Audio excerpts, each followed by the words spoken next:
लासो फ्यापुल्ला टसिदेले यहाँहरू सबैजनालाई रिन्छेन ब्लगमा धेरै धेरै स्वागत छ। Welcome to our channel. आज चाहिँ हामी परिवार भएर साथीभाइहरू सबैजना मिलेर इतोसिमा जान लागिरहेको छौँ, गइरहेछौँ। आशा छ यहाँहरूले आज हाम्रो ब्लग एकदम रमाइलो लाग्नेछ भन्ने अपेक्षा गरेको छु। हेर्दै जानुहोला फर्स्टदेखि लास्टसम्म, अनि सेयर गर्न पनि नबिर्सिनुहोला, सब्सक्राइब पनि गरिदिनु होला प्लिज। हामी चाहिँ इतोसिमा जानको लागि बाटो जाँदैछौँ, बुढा र म। ड्राइभर साहब चाहिँ पुरै गाडी चलाउँदै हुनुहुन्छ, म चाहिँ यता पछाडिबाट भिडियो खरिद्ने क्रममा छौँ। इतोसिमा सी साइड है आज हामी जान लागिरहेछौँ।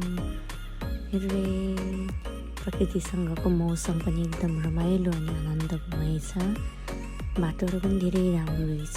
जस मलाई चाहिँ हाम्रो घरतिर जाने बेलामा थानकोट साइडतिरको भ्यू ठाउँहरू चाहिँ त्यस्तै लाग्यो। थानकोटतिरको याद दिलाइदियो। धेरै राम्रो ठाउँ रहेछ। जङ्गलहरू पुरै घना जङ्गलको बिचमा चाहिँ बाटो सरर परेको एकदम रमाइलो लागिरहेको छ।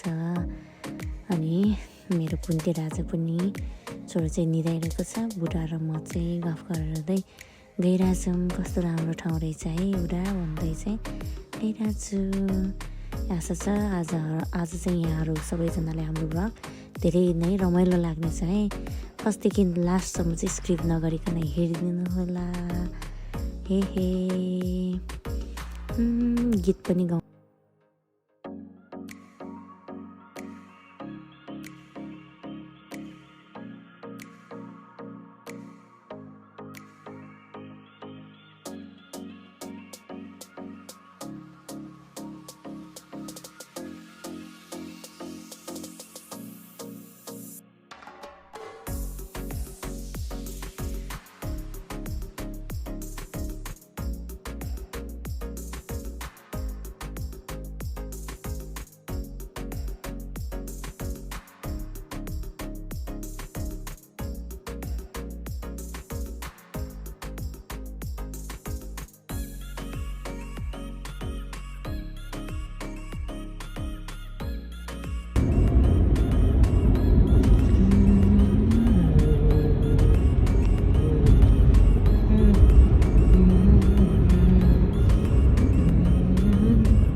कहाँ हो हामी बुढी? ठ्याक्क घाम पनि अस्ताउन लागेको छ। कस्तो टाइमिङमा आएको कि हामी त है। ल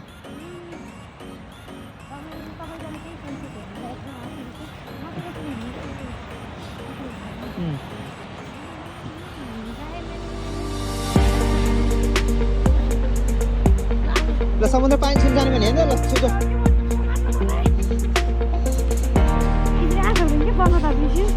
यस्तै त हुन्छ नि।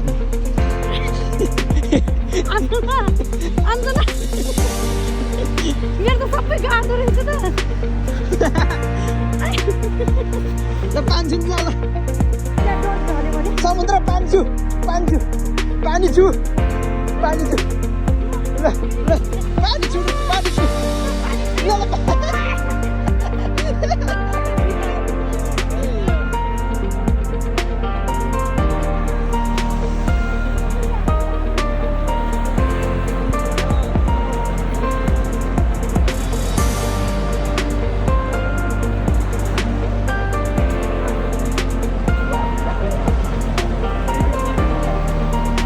कस्तो राम्रो के ठ्याक्कै कस्तो टाइमिङ भयो कि है।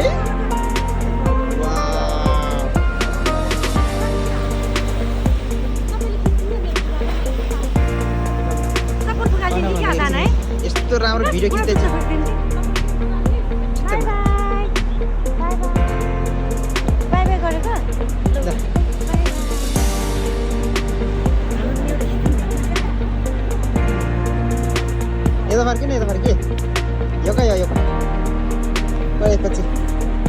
ल ल ओके ल ल खिचिरहेको छ ल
हिँडेर के जाड खाएको जस्तो लरङ लुरुक भइरहेको तू मेरे दिन में रातों में खामोशी में बातों में बादल के हाथों में भेजूं तुझको ये पैगाम तेरी याद हम सफर सुबह शाम